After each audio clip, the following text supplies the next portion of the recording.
মেয়েদের কোন অভ্যাসটা একদমই ভালো লাগে না? কিচ্ছু না, মেয়েদের একটা জন্মসূত্রে পাওয়া অভ্যাস, এটা আমার মারও আছে, এটা আমার বোনেরও আছে, এটা আমার বান্ধবীদেরও আছে।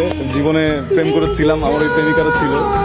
যদি জিজ্ঞেস করা হয় হঠাৎ করে চুপ করে থাকে, চুপ করে থাকে, কোনো কথা বলে না। তখন গিয়ে যদি জিজ্ঞেস করি কি ব্যাপার, প্রবলেম, মানে এই কিছু না বলার পরে যদি কোনো পুরুষ মেনে নেয় যে আসলেই কিছু হয়নি, আর পুরুষটা যদি চুপ থাকে, ওর জীবন শেষ। ওর জীবন শেষ। কখনো যদি কোনো মেয়ে, এটা আমার সকল পুরুষ ভাইদের জন্য বলছি, কখনো আপনার মা হতে পারে, বোন হতে পারে, স্ত্রী হতে পারে, প্রেমিকা হতে পারে, বান্ধবী হতে পারে, কখনো কোনো মেয়ে যদি দেখেন চুপ করে কোনো কর্নারে বসে আছে, মানে আপনি তাকে যদি জিজ্ঞেস করেন যে কি হয়েছে, আর সে যদি বলে কিছুই হয়নি, বিশ্বাস করবেন না।